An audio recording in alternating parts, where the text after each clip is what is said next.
Gusto mo bang ilipat ang GCash account mo sa ibang phone? May proseso tayo na dapat gawin muna upang maiwasan natin ang issue dito.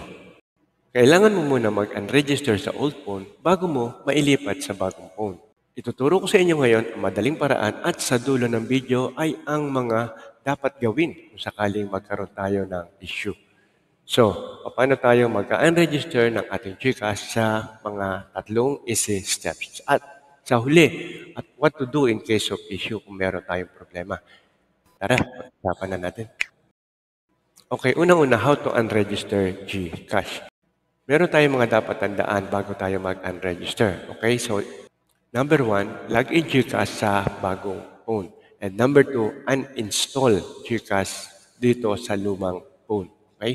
So, once na na-unregister na ang ating lumang phone, kailangan ay i-register uli natin dun sa bagong phone. Okay? So, medyo baka malito pa kayo dyan, i-actual natin yan. Okay? So, step number one, unregister your old phone. And then, step number two, i-install natin ang GCash app sa bagong phone. And then, step number three, uninstall naman natin doon sa lumang phone. Pupurahin natin yung luma. Okay?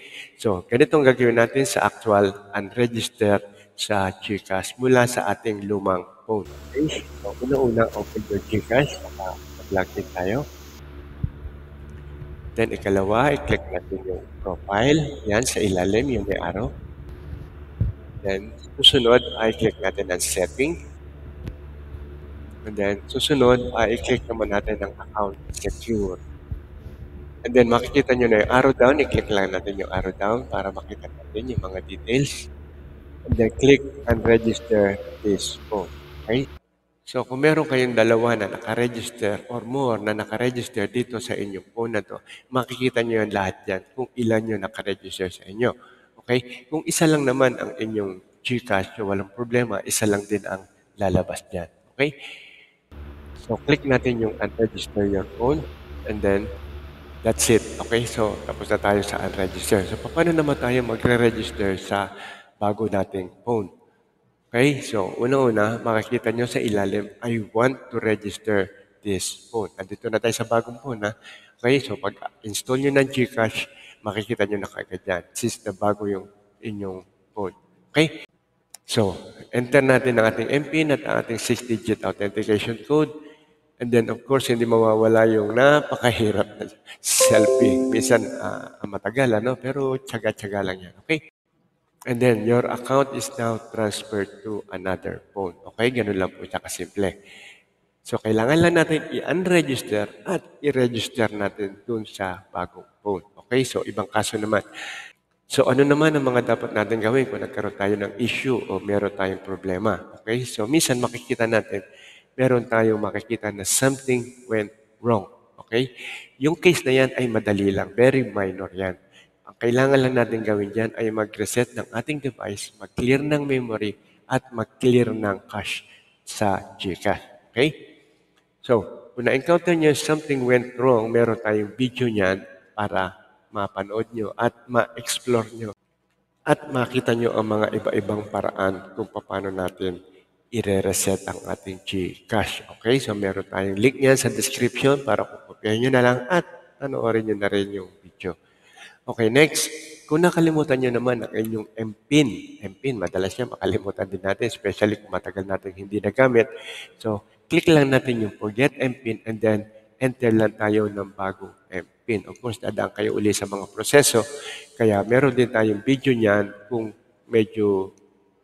kailangan yung mag-reset ng inyong MPIN. Okay? So, ang link niya nasa description din at doon nyo mapapanood yung video na yan. Okay?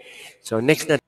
Ito, marami pa rin nakaka-encounter ng ganitong problema kung nasira o nawala ang phone. Pero, nasa inyo ang SIM card. Okay? So, need mo na mag-create ng ticket sa GCash Help. Okay? So, meron din tayong video niyan kung paano natin gagawin yan at panoorin nyo lang ang video, ilalagay ko rin yung link sa description. Medyo mahaba po yung proseso niyan. Ano? Okay, so next naman is kung pareho namang nawala. Nawala ang inyong phone at nawala ang SIM. Assuming na nakaw, na nalaglag, o nawala pareho for short. So may mga steps tayo na dapat gawin. Una-una dapat nating maiwasan ay ang magamit sa scam ang ating cellphone. Okay? Especially kung may laman yan. At wala kayong mga security sa inyong GCash. Madali po nilang mahack yan at madali magamit at magagamit sa scamming. Okay? So meron tayong video niyan at nasa description din na link. Panoorin niyo yan kung meron kayong ganyang kaso. Okay, next. Kung paano naman tayo gagawa ng ticket sa GCash. Dahil lately, meron pong update sa GCash, nagbago na po yung kanyang menu at sequence ng paggawa ng ticket. Okay, so meron din po tayong video niyan at nasa description din po yung link. Kopyahin nyo na lang. So panoorin nyo lang po yung ating video. Okay, so and susunod, paano naman tayo magpapalit ng email? Minsan, matagal nyo na rin hindi nagamit at nakalimutan nyo na rin ang inyong ginamit na email. So, meron tayong dalawang paraan dyan para makita nyo ang email. Pwede nyo siyang makita sa setting ng inyong phone. Punta lang kayo sa Google setting at makikita nyo na ang inyong email. O kaya, ay pasok tayo sa ating GCash account at makikita nyo rin doon sa setting ang inyong ginamit na email. Okay? Kung hindi malinaw sa inyo, meron din tayong video niyan. Actual, ipapakita ko sa inyo kung paano natin makikita ang inyong email. Meron din tayong link niyan sa description at pwede nyo nang panoorin ang ating video. Okay, so for now, hanggang dito na lang muna. At kung meron pa kayo ibang makatanungan, huwag lang kayo mahiya. I-comment nyo lang sa baba at patuloy pa rin natin sasagutin ang inyong mga tanong. Okay, so hanggang dito na lamang at huwag nyo rin kakalimutan na mag-like, subscribe, and hit nyo na rin ang bell para updated tayo sa ating mga bagong videos. Okay? At ikasisiyan na rin po namin. Bigyan nyo na rin ng thumbs up ang ating FB channel. Okay? Mula po sa Promag TV, maraming salamat muli sa panonood and God bless.